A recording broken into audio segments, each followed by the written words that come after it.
자, 식사하셨죠? 3정오류까지 했었죠. 3정오류. 자, 그 다음 조금 시험에 잘 나오는 부분 나옵니다. 220페이지. 여기까지 중에서 방금 개관하고 정책 의제 설정 중에서 그래도 시험이 잘 나오는 부분은 3정오류입니다. 3정오류. 자, 이게 3정오류가 별표 2개라면 220페이지에 있는 정책 의제 설정 과정. 그래서 특히 222페이지 넘겨서 정책 의제 설정의 유형 있죠. 콕과 로즈의 주도 집단에 따른 분류, 이게 시험에 가장 잘 나옵니다. 그래서 크게 보면 이 속에 들어갑니다. 설정 과정하고 그 유형, 정보 설정의 유형, 이게 있으면 이건 2개 정도 중요도가, 이것도 2개 정도인데 이건 좀 중요해. 3개 정도 중요하다. 그렇게 받으시면 되겠고, 지금부터는 어떻게 할 거냐면 거기 코브와 엘더라고 되어 있죠. 그래서 문제 제기자, 쟁점 발생, 매스미디어를 통해 공중으로 확산, 정부 진입, 그러면 정부 의제가 된다. 보통 이렇게 이야기하죠. 그런데 일반적으로는 자, 우리가 이게 과정을 한번 볼까요? 개인 문제죠. 처음에는 개인 문제가 있습니다.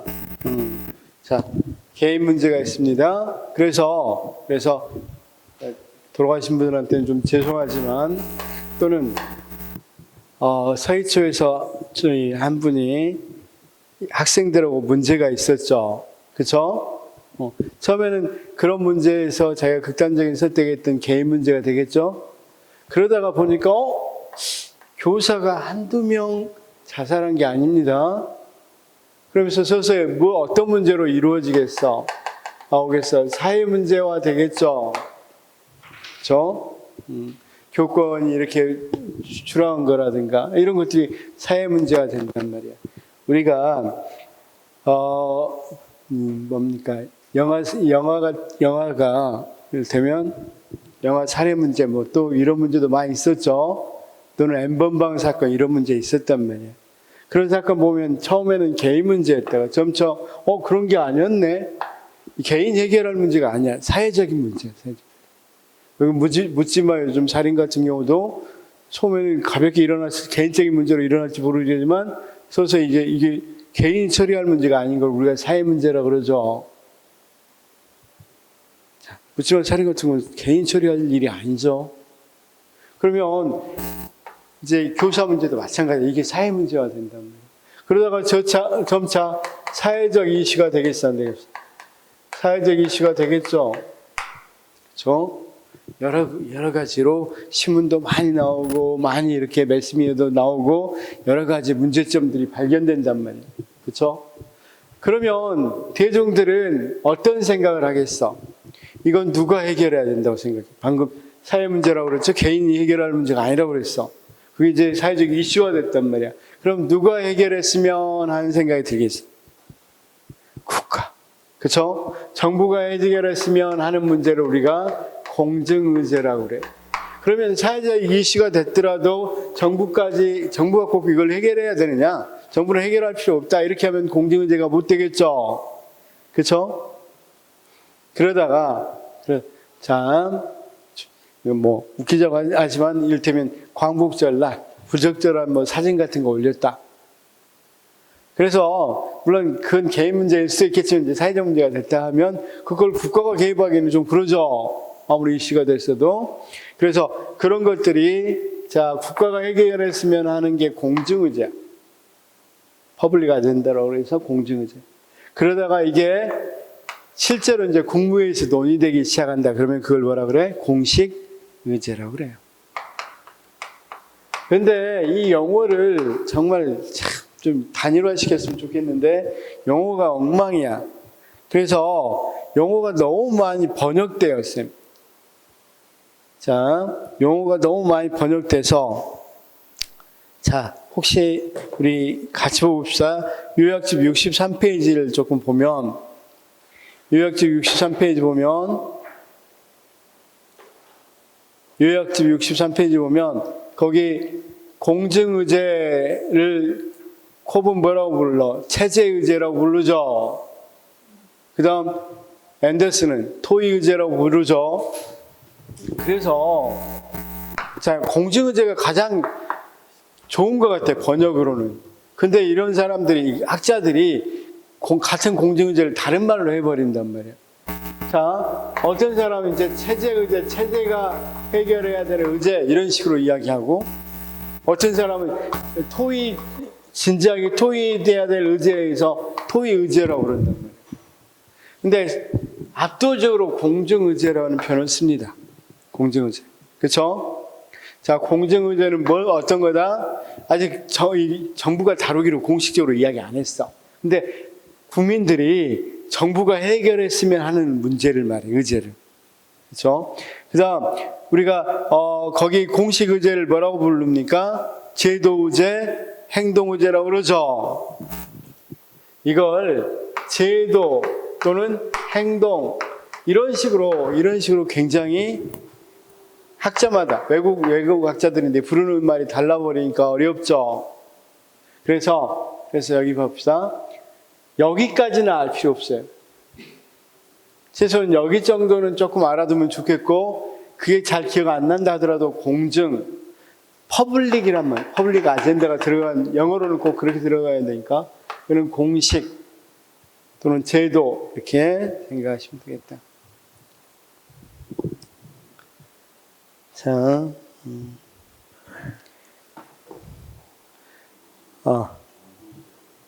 그러니까 여러 가지로 써요. 여러 가지. 거기 우리 책에서는 정책의제라고도 쓰고 또는 정부제, 거기는 정부제란 말로도 쓰이죠. 그렇죠?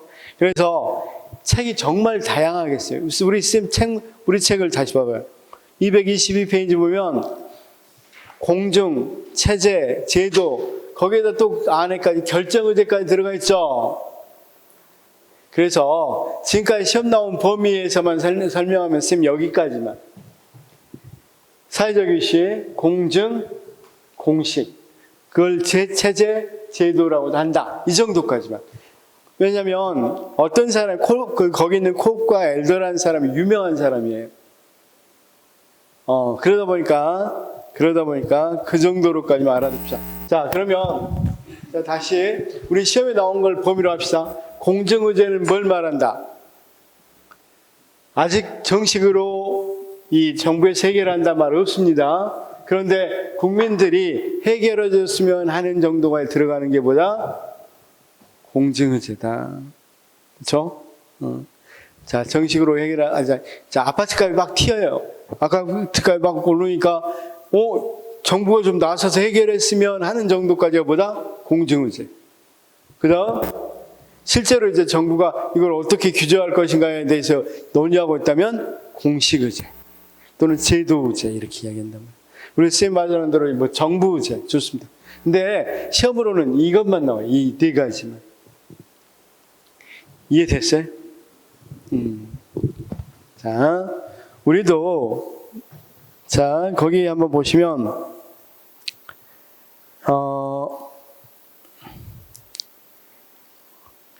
우리 OX 문제는 조금 이따 보기로 하고 여기도 볼까요? 여기까지만 일단 한번 봅시다. 229페이지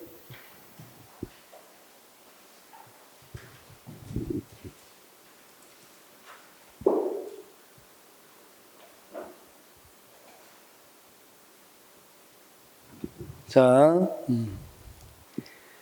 정책 의제 설정은 정책 목표의 기준에 따라 각 대안을 비교 평가해 최종적으로 정책을 결정하는 걸 의미한다. 정책 의제 설정이 대안을 비교 평가하는 건 정책 결정이라고 그랬죠. 정책 의제 설정은 아까 어떤 거를 정책 의제 설정이라고 그랬어? 정책 의제 설정은 여러 사회적 문제가 공식 의제화 되는 걸 말한다고 그랬죠? 사회 문제를 정책 문제로 다루는 행위를 말한다고 그랬죠? 자, 218페이지 정의만 잠깐 봅시다. 정의도 똑같아요. 답은 보니까 정책 의제 설정으로서 나왔는데 정책 의제 설정 뭐라고 그랬어? 사회 문제를 정책 문제로 다루는 행위라고 돼 있죠. 그래서 거기 1번은 정책 결정을 표현한 것이다. 1번은 정책 결정을 표현한 것이다. 두 번째, 콕과 엘더가 주장한 정책 의제 설정 과정의 순서는 사회적 이슈, 사회 문제, 공정 의제, 뭐가 틀렸어? 사회 문제가 먼저 발생하고 사회적 이슈가 된다고 그랬죠. 여기서는 이제 공정 의제까지는 좋게 쓰는데 이걸 정부 의제라고도 썼죠. 그렇죠? 자, 그 다음 공식 의제는 어떤 문제가 사회적으로 이슈화돼서 정부 정책적 고려의 대상이 돼야 할 단계에 이른 문제. 아직 고려의 대상이 됐다는 말은 아니죠. 돼야 될 단계라고 그랬으니까 답은 공식 의제가 아니라 공정 의제가 되겠죠. 자, 쌤들이 좀 부족한 것 같은 게니까 63페이지, 요약집 63페이지에서 한번 조금 더 봅시다.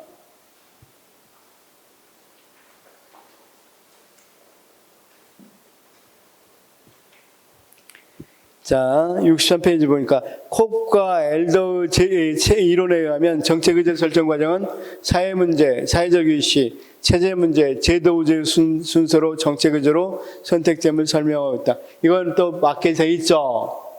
기출 질문이 이렇게 살짝만 바꾸기도 한단 말이에요. 근데 콕과 엘더가 이야기한 그대로 해놨죠. 체제, 제도, 그쵸? 사회 문제는 개인의 문제가 다수로부터 공감을 얻게 되어 많은 사람들의 문제로 인식된 상태를 말한다. 맞고, 사회적 이슈, 사회적 논제는 사회 문제가 여러 가지 다른 견해를 갖는 다수 집단들로 하여금 논쟁을 야기하여 일반적인 관심을 집중하고 여론을 환기시키는 상태를 말하고, 공정 의제는 일반 공정이 실제로 정책 등을 위한 구체적인 논의 대상으로 표명하고 있는 사회 문제. 일반 대중이라고 그랬죠. 일반 공정. 그래서 공정 의제. 일반 대중이 정부 해결책을 강구해야 된다고 공감하는 문제. 정부가 해줬으면 하는 문제가 공정 의제 또는 체제 의제라고 그랬죠. 체제 의제를 한다. 지금 요약집 63페이지 하고 있습니다. 자, 그 다음 공정 의제는 일반 대중의 주목을 받을 가치는 있으나 아직 정부가 공공 의제는 문제 해결을 하는 것이 정당한 것으로 인정되지 않는 상태를 말한다. 자, 공정 의제는 일반 대중 주목을 받을 가치는 있으나 아직 정부가 문제 해결하는 것이 정당한 것으로 인정되지 않는 상태를 말한다. 이렇게 되어 있죠. 자, 그런데 아까 이야기했다시피 돼 있어. 퍼블릭 아젠다를 뭘로 돼 있어? 공공 의제라고 표현하고 있죠. 그렇죠? 그래서 조금 이론들이 정리가 좀 안 돼 있어요. 공정 의제를 공공 의제라고도 하고 여러 가지 정리가 좀 안 돼 있습니다.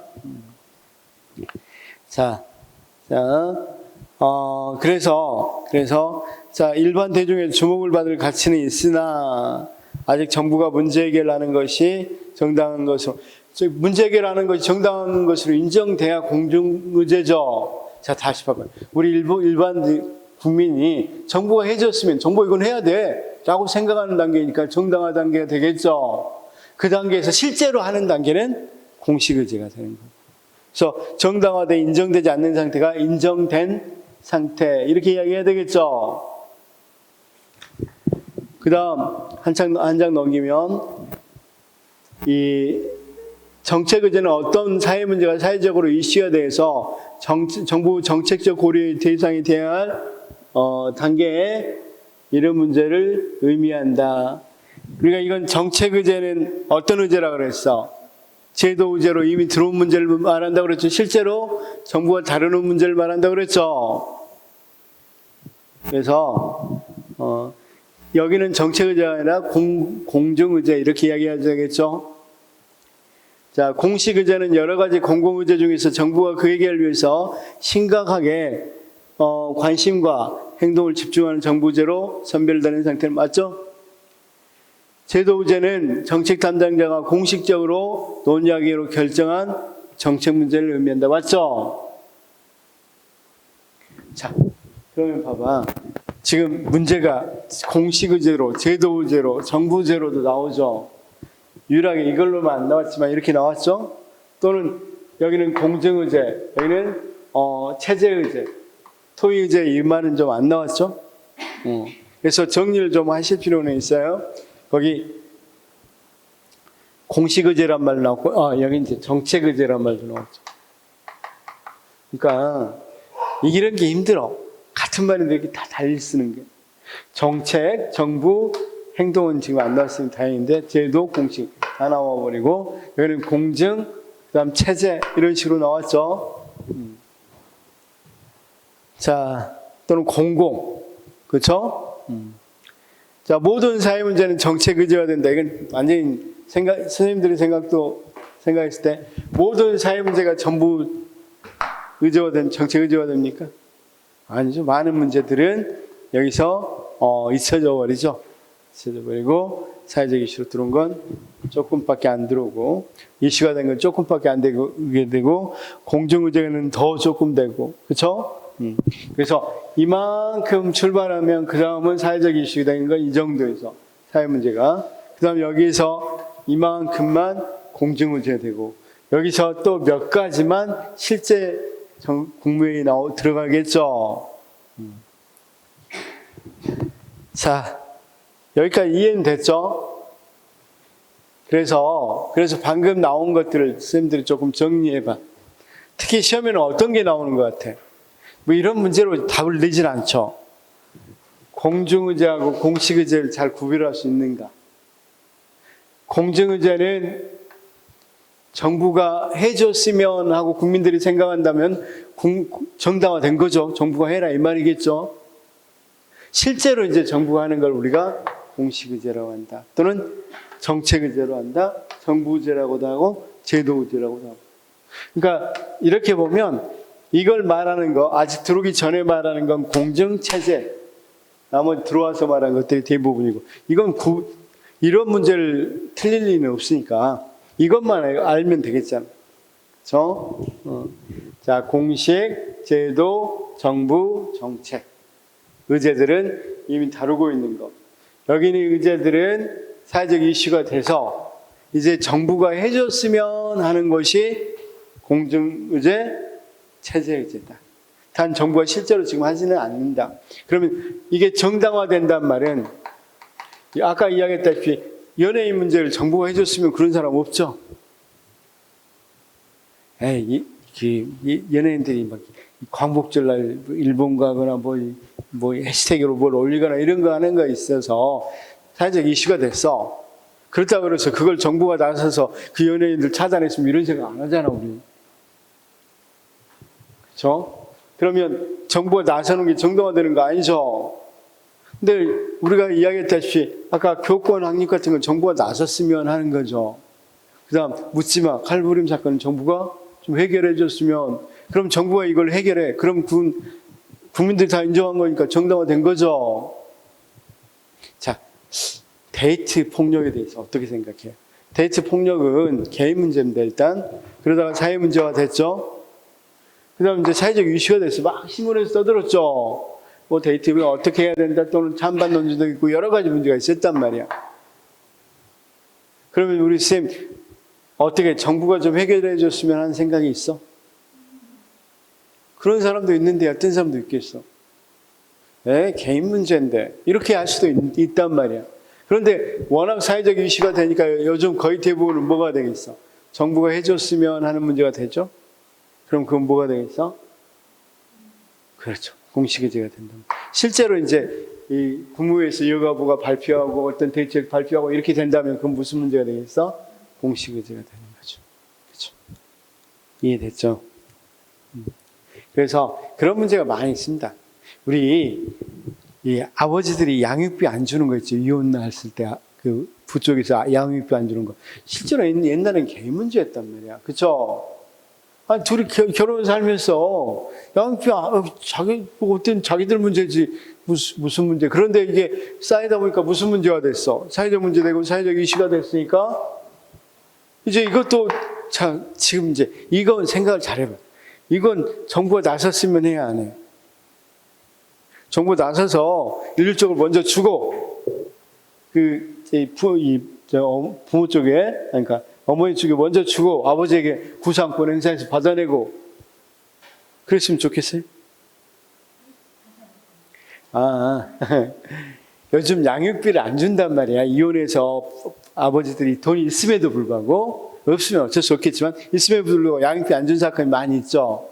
그럴 때 그냥 뭐 개인적으로 이렇게 또는 사회적으로 좀 해결하는 게 좋겠어 아니면 정부가 나서서 얘 엄마한테 돈을 주고 양육비를 주고 그걸 아빠한테 정부가 부상 뺏어온단 말이야.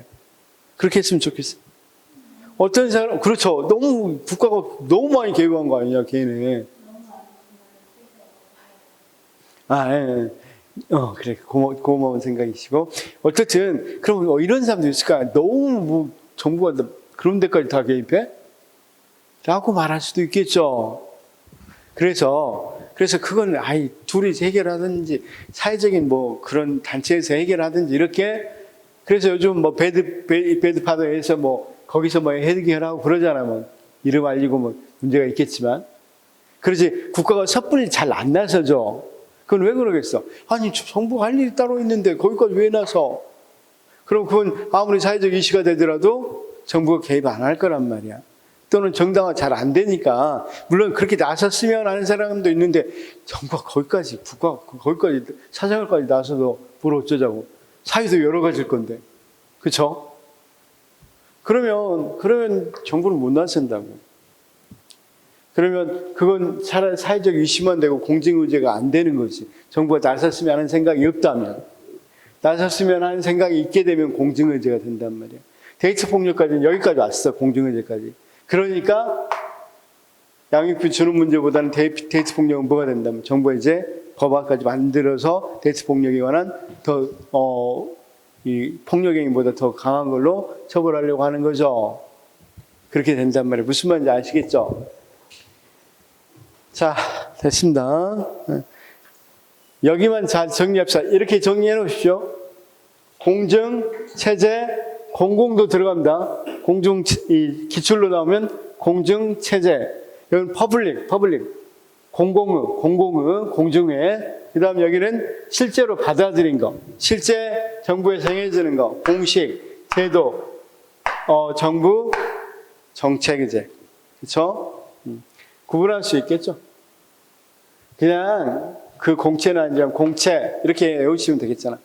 공채는 앞에 아직 의제가 되기 전이지만 했으면 안 되고. 그 다음 공제정정? 됐습니다. 공제정정은 실제 제도가 된 것 이렇게 이야기하시면 되겠습니다.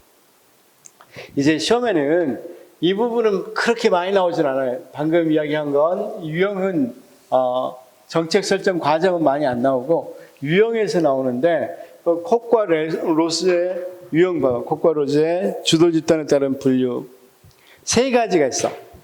콕과 로스가 이야기한 세 가지가 있죠. 뭐가 있습니까? 먼저 무슨 주도형? 외부 주도형.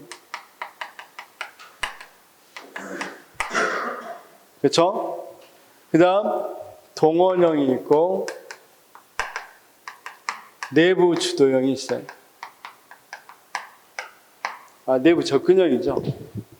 여기 봐봐. 동원 모형, 내부 접근 모형.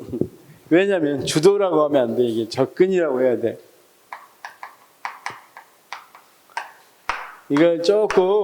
이건 구분하기 쉬운데 이 두 가지가 조금 구분하는지 못하는 사람도 있단 말이에요. 그렇죠?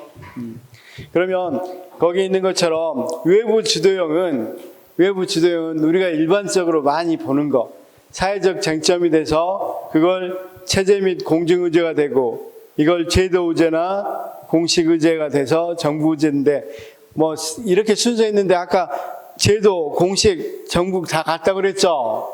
그래서 묶어서 생각하십시오, 그냥. 그쵸? 그래서, 자, 지금 제가 예로 든 것들은 다 외부 주도형이죠. 데이트 폭력, 그쵸? 이것도 아까 외부 주도형이었고, 우리가 어떤 거, 주택 문제, 주택 안정, 부동산 문제, 이런 것들도 사회 문제가 돼서, 이 사회적 이슈가 돼서 들어온 거죠. 이런 것들을 외부 주도형이라고 해요. 외부 주도형.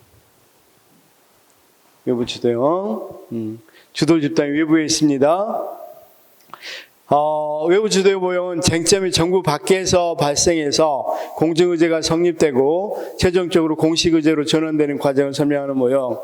즉 사회 문제가 사회 집단에 의해서 쟁점으로 전환돼 정부로 규정되는 과정을 설명하는 의제 설정.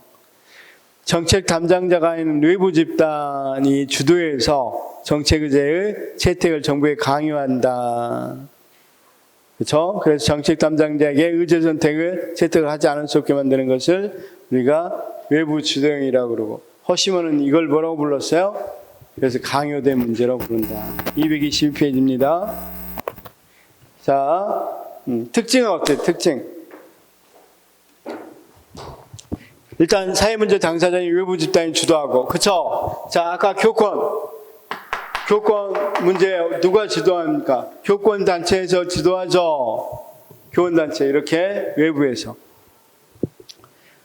그 다음 협상과 타협 등 진흙탕 싸움의 형태이며 다양한 외부 집단 간의 의제 선점화 또는 정의하는 형태에 따라서 경쟁이 발생하고 이로 인해 정부 의제화 또는 문제 해결 과정이 늦어질 수도 있다.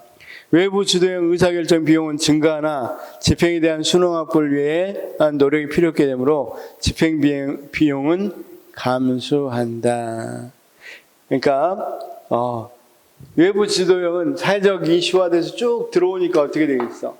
이때 의사결정하는 데는 많은 비용이 들겠죠.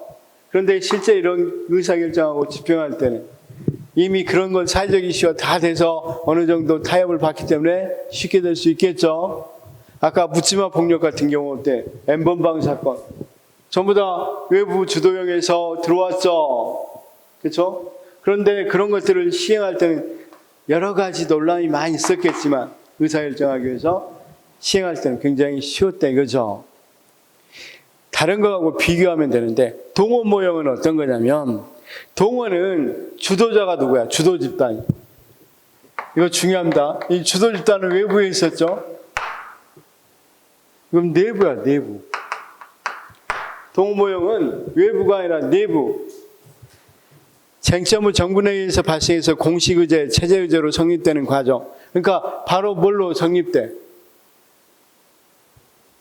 우리가 여기 아까 이야기한 것처럼 사회적 이슈가 공중의제를 대고 공중의제가 공식의제 이렇게 됐는데 이렇게 형태로 들어온 건 외부 주도형인데 동원형은 여기서부터 결정됩니다. 공식의제. 내부에. 정부에서부터 정해서 밖으로 빠져나가요. 그래서 자 정부의 의제, 정부에 의해 거의 자동으로 체제 의제로 전환됐다고 하더라도 그 정책의 의도한 바를 성취하기 위해서 공증 의제로 전환되는 절차를 밟아야 할 필요가 있는 의제 설정. 다시 여기로 나온단 말이에요. 순서 봐봐. 이렇게 되는 건 외부 주도. 여기 들어가서 이렇게 공증 의제화하는 것은 뭐다? 그렇죠. 동원형이다. 그래서 최고 통치자 고위 결정자에서 정부의제가 채택되고 정책 집행을 원활하게 하려면 공증의제를 시도한다. 그렇죠? 자, 옛날에 여기 한번 생각해 봅시다. 60년대 우리나라가 어땠어요? 지금 되게 못 살았어. 사람들이 다 이렇게 살라나 보다. 이렇게 생각했어. 그래서 이런 사회문제 안 됐단 말이야. 그런데 그때 박정희 대통령이 되고 이런 생각들을 버리고 좀 해야 되겠는데, 새마을, 우리 한번 잘 살아보자. 잘 살 수 있어. 라고 생각하고, 여기에서 뭐, 우리 가난하니까 뭘 고쳐주세요. 이렇게 한 게 아니야, 그건. 그냥 우리 한번 잘 살아봅시다. 하고, 어디에서? 대통령에서, 또는 여기 이제, 어디, 이 정부 내부에서부터 시작한 거야. 근데 거기에서 잘 살아보자고 끝나면 안 되니까, 왜 잘 살아야 돼? 어떻게 하면 잘 살아는지 뭐 해야 되겠어? 사람들이 잘 살아보는 문제에 대해서 생각을 할 수 있도록, 그 문제 정부가 처리해주면 우리가 열심히 일할게. 이렇게 하도록 해줘야 되겠죠. 그러니까 쉽게 말해서 뭘 시켜야 되겠어? PR을 해야 되겠죠. 그래서 거기 봅시다. 자, 이 특징, 정부가 의제를 주도적으로 전정하는 이후 여론조작리, 행정 PR 등으로 쟁점화 및 공정의존한다. 여기서 많이 사회적 이슈가 되거나 공정의존하도록 만든단 말이에요. 그러니까 의제식으로 말하면 공식의제에서 어디 의제로? 공정의제로 나온단 말이에요. 이럴 때 뭘 활용해? 이 뭡니까? 거기가 PR 같은 걸 활용한다는 거죠. 그렇죠? 자, 그래서 여론 조장이라든가 PR 등을 한다고 그랬죠. 공정의제화한다. 정부문과의 영향이 크고 정책 결정 과정과 내용이 좀 더 분산적인 것이 특징이다. 전문가 영향이 클 수밖에 없겠죠. 왜냐하면 사회적으로는 관심도 없어 지금. 그러니까 전문가가 나서서 해줘야 되겠죠. 그렇죠?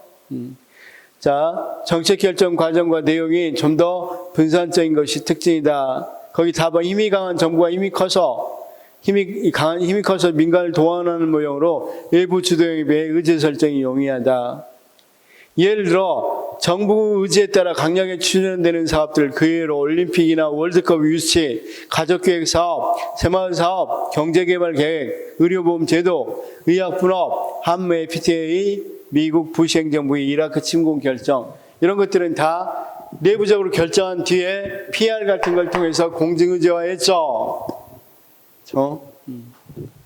그래서 거기 있는 것처럼 동원형에는 정부제가 체제 및 공정의제로 되고, 다시 뭐 여기서 한번 저기고 그래서 우리가 할게 이렇게 되겠죠.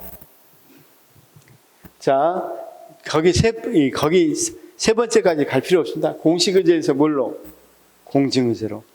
또는 제도의제에서 체제의제로. 이렇게 이야기하면 되겠죠. 이거 무슨 형이다? 동원 모형이다. 동원 모형이 뭔지는 알겠죠? 대강 어떻게 일어나는지는 알겠죠? 월드컵 유치도 마찬가지야. 월드컵 유치도. 그렇죠? 그래서 자, 우리가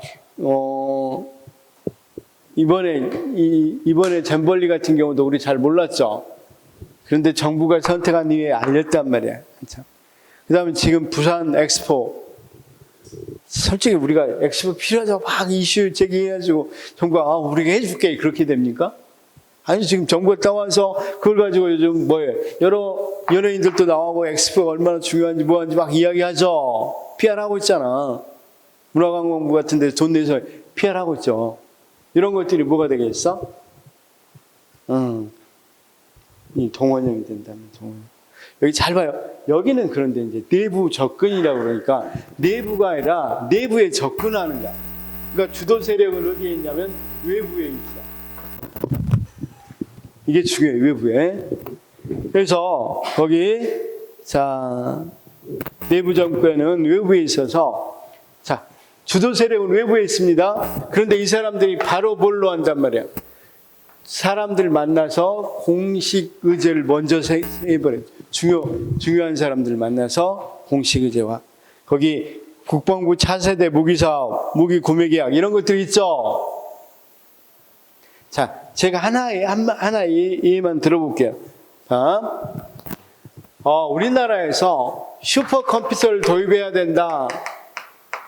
슈퍼컴퓨터는 엄청난 연산 능력이 있고 이런 걸 도입해야 우리가 이 다른 나라에 비해 경쟁력이 높아진다. 이걸 가지고 이걸 굉장히 중요하게 생각했는데, 이걸 슈퍼컴퓨터 도입을 중요하게 생각했는데 아무리 누구에게 알리려고 그래도, 국민들에게 알리려고 그래도, 뭐 지금 급한 게 슈퍼컴퓨터야. 얼마인데? 뭐 그때 당시 뭐, 이를테면 뭐 500억이다 그러면 미쳤어 지금? 이렇게 나온단 말이에요. 그럼 이건 어떻게 할 수밖에 없어요. 외부에서 이거 정말 과학자들 모임이 같은 게 있어서 정말 이거 필요하다. 그렇죠? 우리 슈퍼컴퓨터는 병렬적이잖아. 그렇죠? 우리 인간은 병렬적이야, 순찬적이야?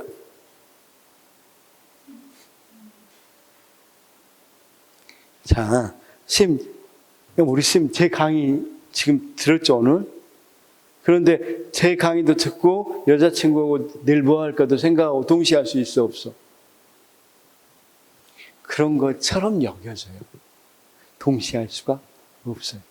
그러면 제 강의 들 땐 제 강의만 듣고 이 여자친구 내일 뭐 할 것인가 할 때는 또 그 생각하고 그 다음 다시 그 시간이 짧을 뿐이야. 왔다 갔다 하는 게. 동시에 했다고 생각하는데 그건 전부 착각이야. 우리 인간은 순차적일 수밖에 없어. 근데 슈퍼컴퓨터는 내가 시켜서 CPU가 여러 군데, 여러 개야. 그러니까 동시에 할 수 있겠어, 없겠어? 우리도 내가 2개면 동시에 할 수 있겠죠? 이내는 이거 하고 저는 저거 하고, 그쵸? 그래서 이거 도입하면 굉장히 크게 연산 처리할 수, 여러 가지를 동시에 할 수 있고 여러 가지 한단 말이야. 근데 이렇게 중요한 거니까 꼭 도입해서 기상에도 써야 되고 뭣도 써야 되고 한다는데 도저히 어디 누구를 이 국민들한테 자 여러분들 뭐 한다 이거 도입하면 참 좋아요. 그럼 국민들이 먹고 살기 힘들어 죽겠는데 슈퍼컴퓨터 도입하다 가면 환장할 일이죠. 세금으로 설득이 안 돼. 그렇다고 해서 이 정부 내에서도 이것과 관련된 기상청이나 이런 데 밀접한 과학기술 이런 것에 관련된 부처는 잘 설명이 되겠지만 재경부가 설명하려면 어때? 슈퍼컴퓨터는 도입해야 되겠습니다. 왜요? 정보 속도가 얼마나 빨라고 막 이야기해봤자 그 사람들 이야기는 그게 먹고 사는 것보다 더 급합니까? 이렇게 나오겠죠? 안 된단 말이에요. 그래서 내부 접근은 말 그대로 내부에 자기 어느 정도 긴급함을 아는 사람들에게 바로 접근해서 그걸 뭘로 만드는가? 외부에서. 바로 내부에 접근해서 공시의제화한단 말이에요. 근데 이걸 방금 슈퍼컴퓨터를 도입해야 되겠습니다 하고 국민들에게 알릴 필요 있어, 없어? 없죠. 이게 중요했어요. 이걸 잘 구분해야 돼. 그래서 PR이나 이런 게 없어. 자, 쌤 봐봐. 국방부 차세대 전투기사. 우리 전투기 이렇게 도입해야 됩니다 할 때, 자, 우리 쌤, 전투기 F-15, F-35 차이 압니까? 우리 군대에 갔다 오신 선생님들 잘 모르죠? 차이 잘 모르시잖아. 꼭 뭘로 도입해야 되겠다. 관심도 별로 없죠? 선생님은 관심 있을지 모르지만 우리 선생님들은 관심 없는 사람은 대부분일 거란 말이에요. 그 사람들한테 자, 우리가 10조를 들여서 이거 도입하겠습니다. 국민들이 설득해? 그렇다고 해서 또 마찬가지 우리가 기획재정부 기획재정부 가서 이거 해야 됩니다 하고 이야기하면 기재부 가서 이야기 후순위로 밀리는 게 별로 설득이 잘 안 돼. 그러면 어떻게 돼요? 국방부 관련자에게 가서 설명하고 상호 협의해서 이걸 바로 뭘로 해야 되겠어? 공식의제화해야겠지. 근데 우리나라 국민들한테 알릴 필요 있어, 없어? 우리 몇 대 도입하고 굳이 많이 알려서 사회적 이슈 만들 필요 없죠. 그냥 그래서 몰래 대부분은 자기들끼리 아름아름, 물론 신문에 일부 나오기도 하겠지만 자기들끼리 아름아름해서 결정하죠. 우리 스님들이 F-35 결정했다고 막 강의하고 데모하고 그럽니까? 그런 게 없어. 그러니까 그냥 자기들끼리 뭐 했는지도 모르죠. 솔직히. 그래서 모기 구매라든가 거기 금강산 관광 대북 지원 사업 이런 것들도 마찬가지. 선생님 대북 지원 지금 어떻게 하고 있는지 다 압니까? 통일부 가서 그냥 이렇게 해서 지원하고 그러죠. 자, 이런 것들은 그러니까 내부 접근하고 동원령하고 차이 한번 보겠습니다. 여기는 그냥 내부에서 결정합니다. 주도 집단이. 여기는 외부입니다, 분명히. 그래서 내부에 접근한다고 그랬습니다. 그 다음 두 번째, 동원한다고 그랬습니다. 여기는 접근만 하지 동원 안 합니다. 그러니까 여기는 PR이 있게 있는데 다시 공증의제화로 나오는데 여기는 공증의제화로 나옵니까? 안 나옵니까? 안 나옵니다. 그냥 공식의제화로 바로 들어갑니다. 그래서 자, 다시 외부라는 걸 여기서는 주도 집단이야. 근데 그냥 바로 접근하니까 이런 과정이 하나도 없겠죠. 바로 여기서 접근하니까.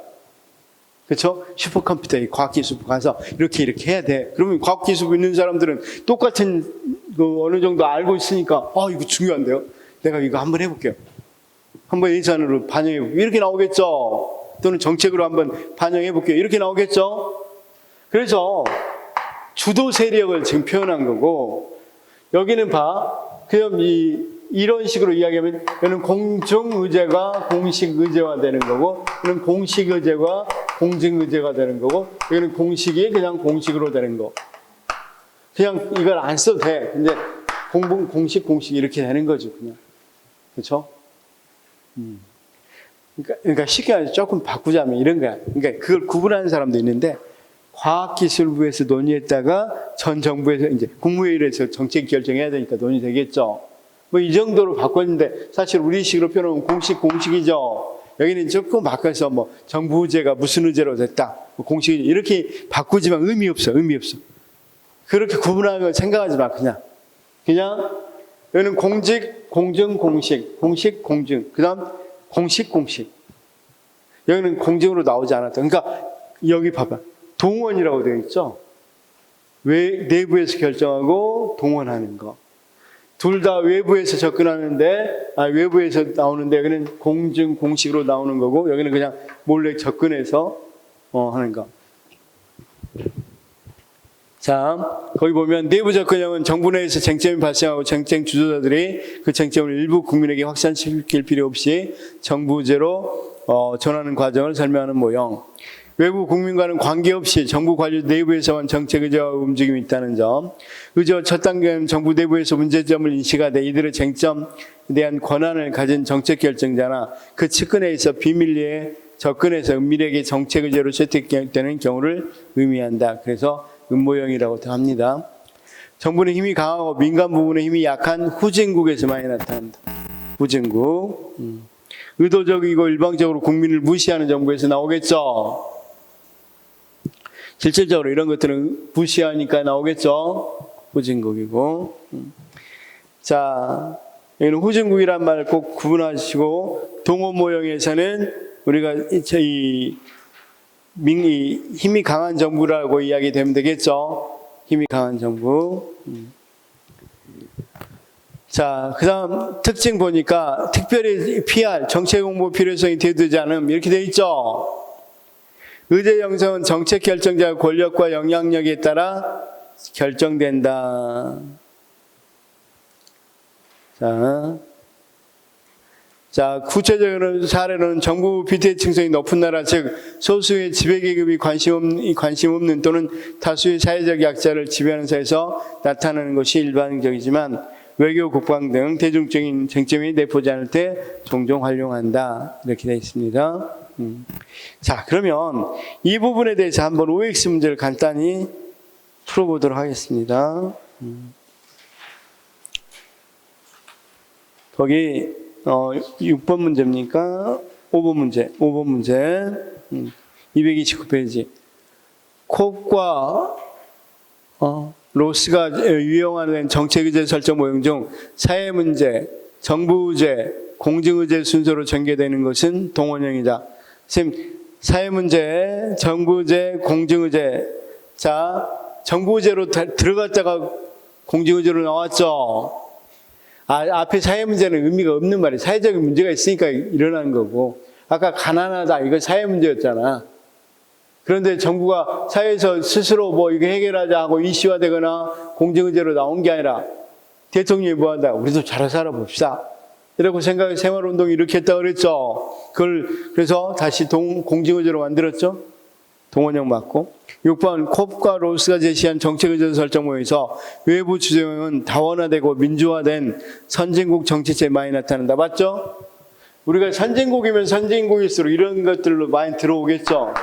비밀리에 이렇게 후진국이나 정부 권력이 강한 동원령이 나오거나 또는 여기 같이 내부 접근 이런 거 아니죠. 후진국 같은 내부 접근. 자, 그 다음 콕과 롭스가 제시한 정책의사 설정 모형에서 내부 접근형은 고위 의사결정 등에 의해 고위 의사결정자 등에 의해 정부 의제가 먼저 설정되고 정책 순을 확보하기 다각적인 홍보를 하는 건 뭐였어? 동원형, 그쵸?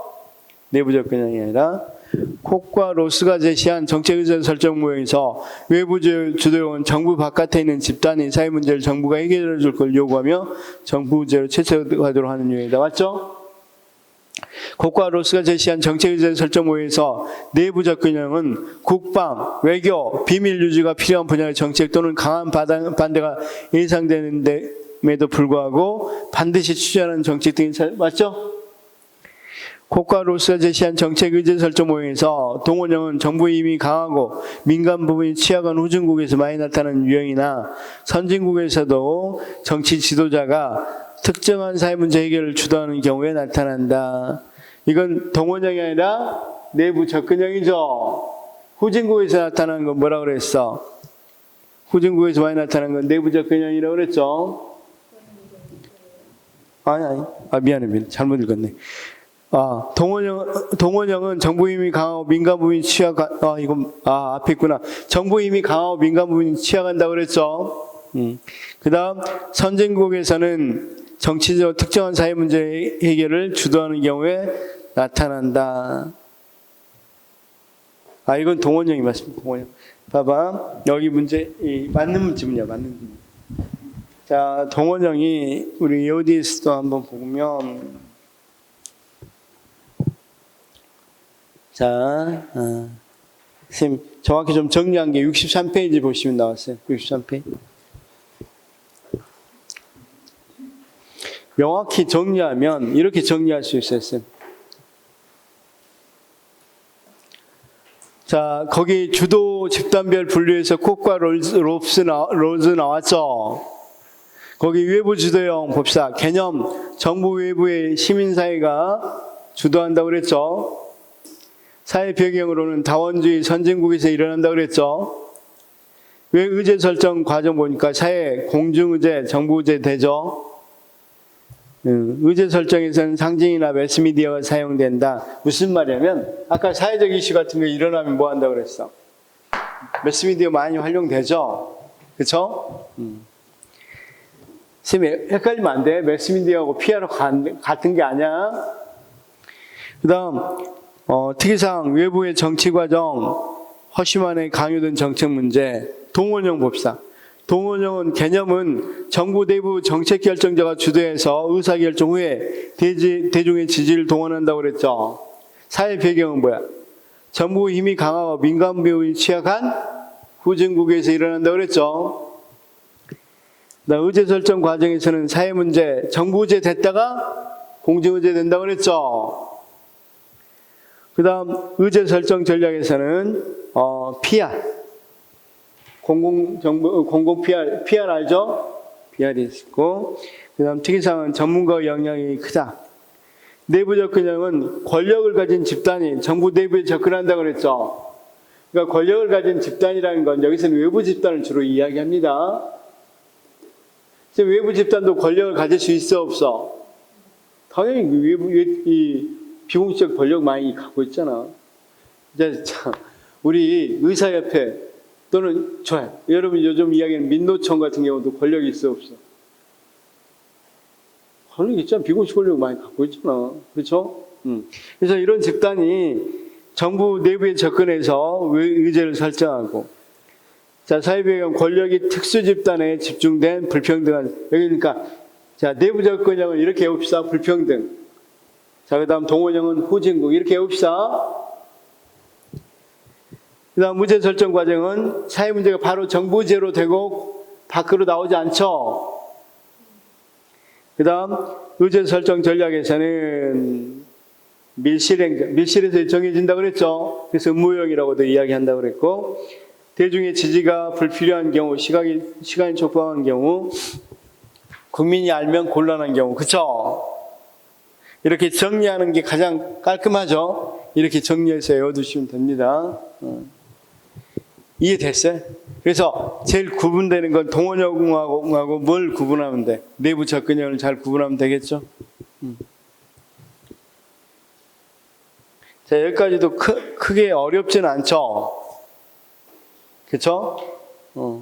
그래서 사실 이 모형은 조금 시험에 많이 나와서 거기 보다시피 우리 요약집에서 보다시피 상당히 많이 나왔어요. 요약집 뒤에 보면 OX 문제, 아주 핵심 OX 문제만 가져왔음에도 불구하고 64페이지 위에서부터 쭉 외부지도 내부지도 쭉 나와 있죠.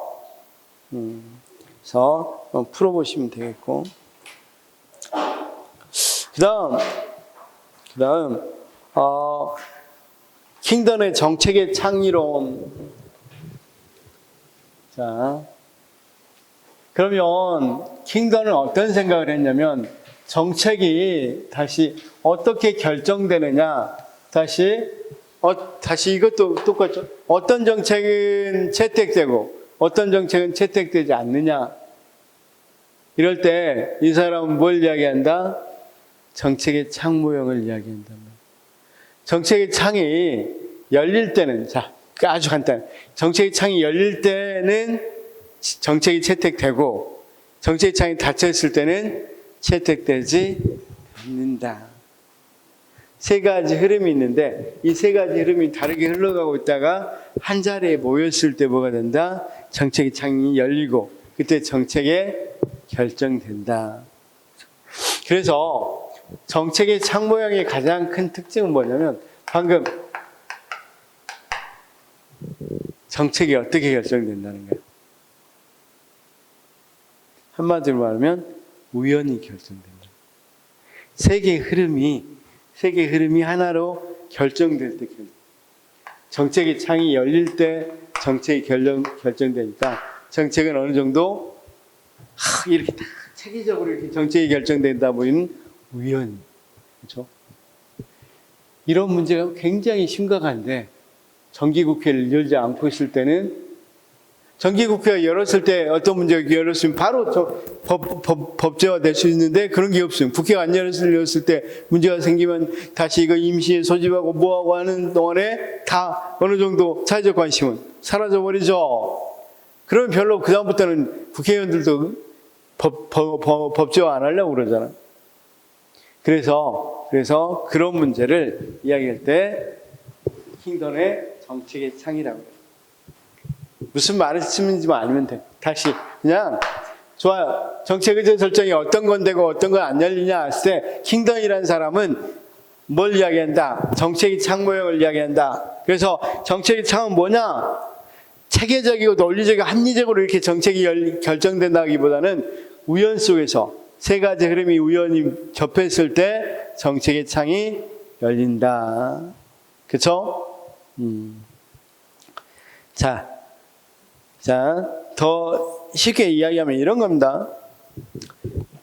세 가지 흐름이 있다고 그랬죠. 문제의 흐름,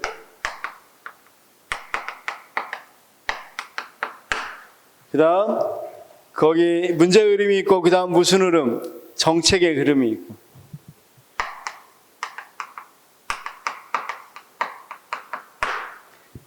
그 다음 정치의 흐름이 있죠. 정치. 그렇죠? 그래서 우리가 정치의 흐름 같은 경우 말 그대로 정치, 지금 회기 중이냐 아니면 불회기 중이냐, 이런 것들 정치의 흐름, 또는 정치가 딱 그 정책을 정하기 적합할 때냐 아니냐, 이런 것들이 우리가 많은 문제가 있습니다. 한번 제가 예를 한번 들어볼게요. 우리 기본소득에 대해서 많은 논의가 있었습니다. 야당 대표가 제안해서 기본소득 논의가 있었죠. 근데 기본소득이 정체가 됐습니까? 자, 생각해봅시다.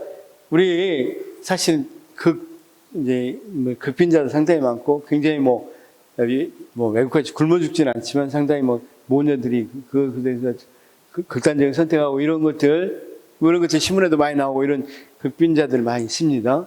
그런 것에 대해서 사회 문제 돼 있어. 문제 흐름이 있어 없어? 문제가 있단 말이에요. 그런 걸 하기 위해서 이제 기본소득이라는 정책이 만들어졌다고 해봐. 그렇죠? 근데 정책 흐름 중에서 야당이 만약에 대통령이 되고 이걸 야당이 지금 다수니까 노력했다면 이 기본소득에 대한 정책이 마련될 수도 있겠죠.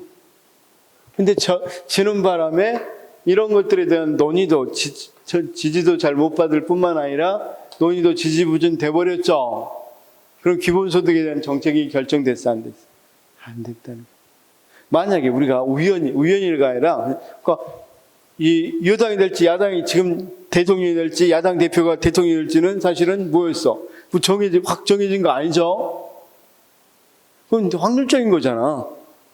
다른 제3의 사람 됐을 수 있는 거죠. 그런데 어쨌든 그런 우연 속에서 됐단 말이에요. 이건 어떤 필연이 아니죠. 우연히 됐어. 그래서 그 사람이 됐으면 뭐가 되겠어? 기본소득이 정체가 될 수 있겠죠. 자, 아까 이야기했다시피 우리가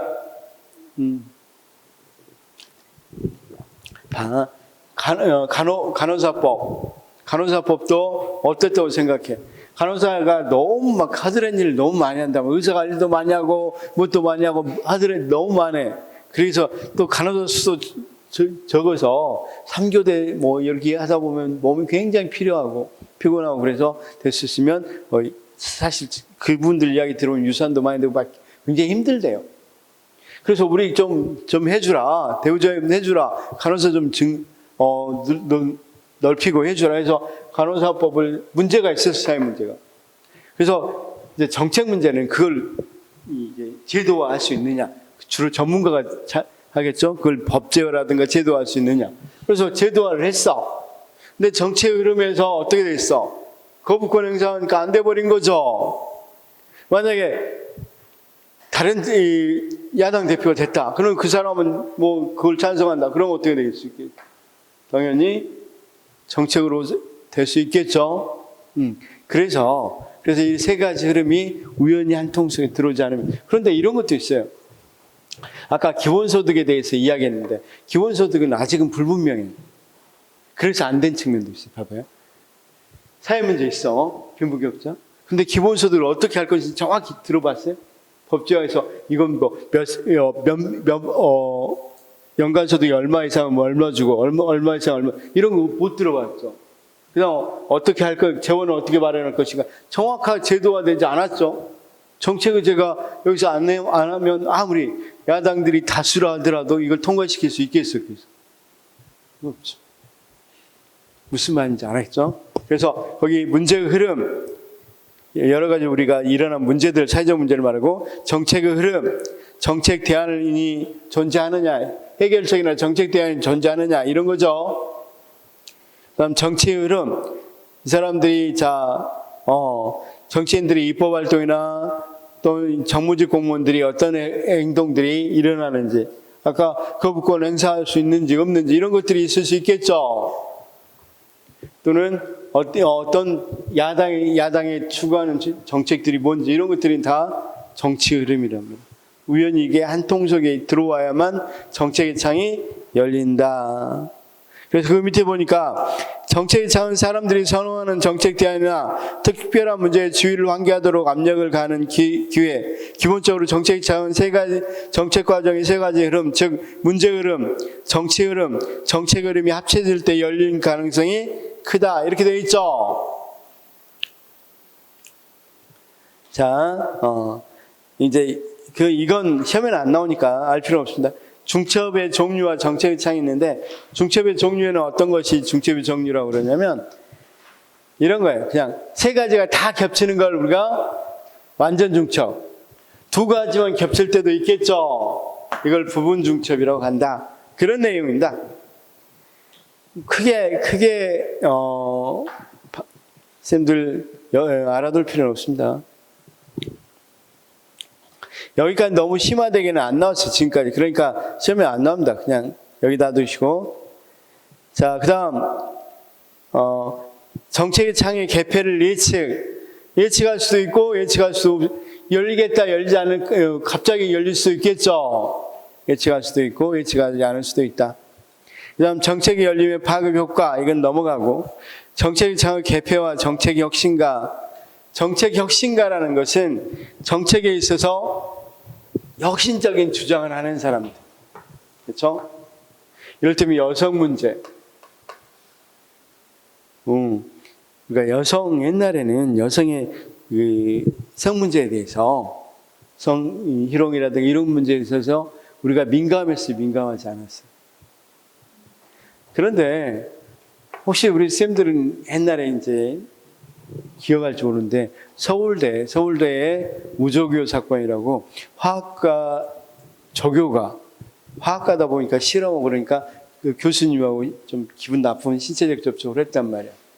그걸 계기로 문제를 삼았단 말이야. 그러면서 굉장히 여성의 그런 문제들이 부각된단 말이야. 그럴 때 이 선도적으로 여성 문제를 굉장히 앞장서서 해결하려고 하는 사람들을 정책 혁신가로 그래.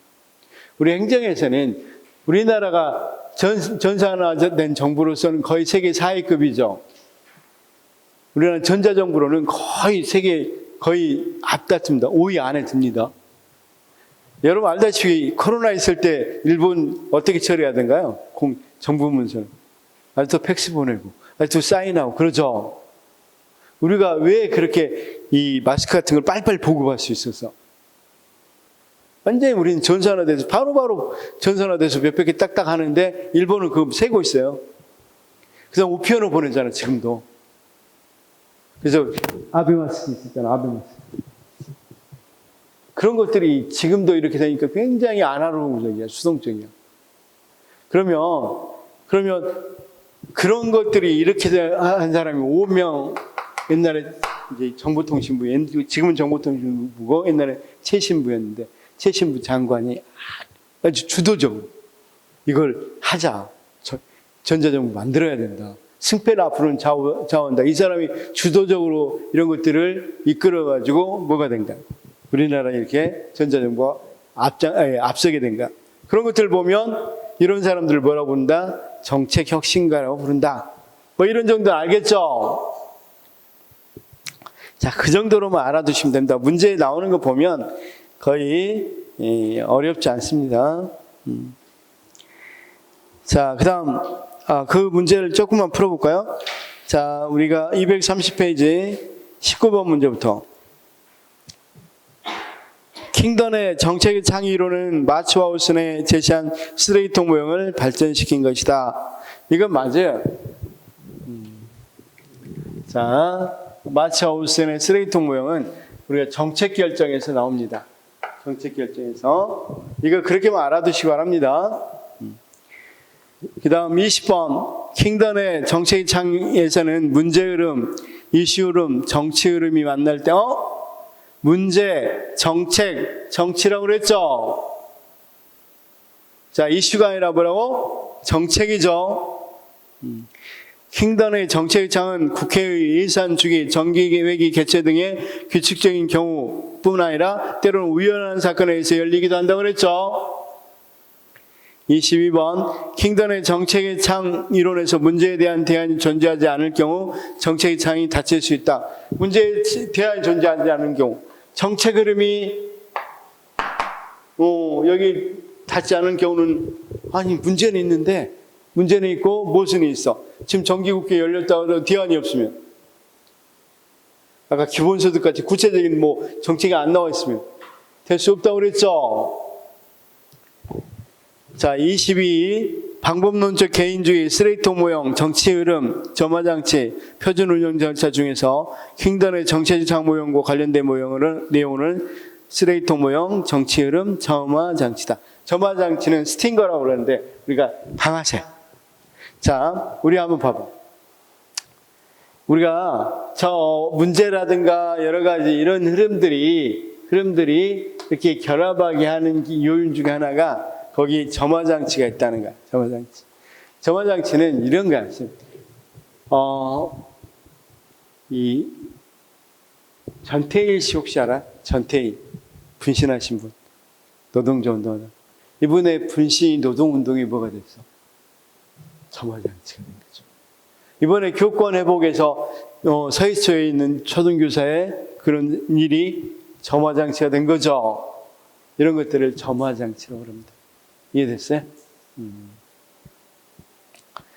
자, 나머지는 좀 나중에 해야 되는 거니까 여기까지는 알겠죠? 26번도 이거 같은 말입니다. 26번에 정책 흐름 모형은 조직화된 무정부 상태에서 합리성과는 다른 합리성 과정을 의제 설정 과정에서의 설명에 적용한다. 이건 조금 설명해야 돼. 조직화된 무정부 상태와 같은 합리성을 이야기하는데 이건 조금 설명해야 되는데 지금 제가 한번 설명해 보겠습니다.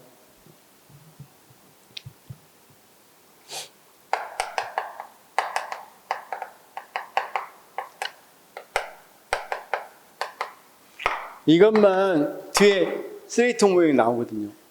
그러니까 쓰레기통 모양에서 결정되는 건 조직화된 무정부 상태다. 그렇죠? 그래서 이건 쓰레기통 모양의 전제야, 전제.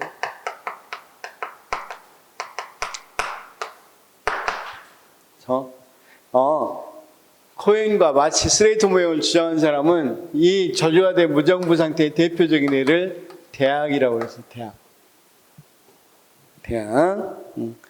그러면 지금 이걸 설명해야 될까 봐 고민하고 있는 중. 왜냐면 뒤에 쓰레기통 모형 할 때 또 나오니까 설명해야 될지 말아야 될지 고민하고 있는 중. 아까 그런데 쓰레기통 모형에 영향을 받았다고 그랬죠? 정책의 창 모형. 그때 설명합시다. 그럼 일단 넘어가서 그때 쓰레기통 모형 설명할 때 조직화된 무정부 상태 설명하겠습니다.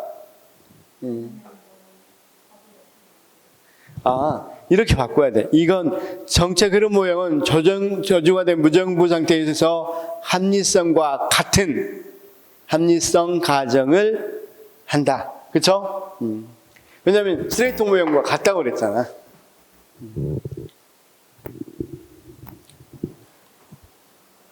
자, 그래서 이 정도에서 알아두면 좋겠습니다. 그러니까 정책의 창 모형은 대강 시험에는 어떤 게 나오는지 알겠죠? 자, 그냥 아주 간단해. 정책의 창은 문제 흐름하고 정치 흐름이 겹쳤을 때, 같이 이 우연히 겹쳤을 때 뭐가 일어난다? 정책이 일어난다. 우연히 또는 계획적으로 이런 것들을 꼭 나누진 않지만 그래도 꼭 계획 말고도 우연히 정책이 결정될 수도 있다는 이야기를 하고 있는 거죠. 세 가지 흐름이 겹쳤을 때 일어날 수 있다. 그렇죠? 그럴 때 정책의 창이 열리고 정책의 창이 열린다면 정책이 형성될 수 있는 계기가 될 수 있으니까 이게 닫혀 있으면 우리가 밖을 볼 수가 없잖아. 열려 있어야 어떤 문제가 해결되거나 그럴 수 있겠죠? 나오겠죠. 자, 이 부분은 계속 나올 수 있으니까 쓰레기통 모형 할 때 다시 한번 돌아와서 하겠습니다. 이거 여기 유형은 뭐가 있다고요? 세 가지. 무슨 형? 외부 지조형, 그 다음 동원형, 내부 접근형. 아까 다 정리했죠? 우리가 정리한 것 중에 잘 안 외워주니까 동원형은 후진국, 그렇죠? 내부 지도형은 불평등한 사회. 이걸 두 가지로 외우자고 그랬죠? 그렇죠? 정부와 비대칭인 불평등. 정부는 많이 알고 있지만 민간인은 잘 모르는 그런 것들이 내부형이다. 여기는 PR이 필요하지만 PR이 필요 없고, 여기는 실질적으로 정확히 말하면 외부에서 내부로 바로 접근한다고 그랬죠. 그래서 명칭도 내부 접근. 동원형은 아예 내부에서 정해서 그냥 외부로 동원시킨다고 그랬죠. 자, 이해는 됐어요? 좋습니다. 그 다음 여기 유형에 대해서 조금 다른 학자들 이야기 조금 하고, 그 다음 아까 엘리트, 자원주의, 조합주의 이 부분을 좀 해볼 생각입니다. 그렇죠? 자, 그 부분도 시험에 잘 나와요. 이 부분도 시험에 잘 나온다면 다음번에 하는 이 정책 의제 설정에서 권력 모형도 시험에 상당히 많이 나와요. 그래서 시험에 많이 나오는 부분만 20문제밖에 안 내니까 시험에 주로 안 나온 부분은 안 나옵니다. 거의 대부분 이렇게 잘 나온 빈출한 부분에서 많이 나오니까 권력 모형 보도록 하겠습니다.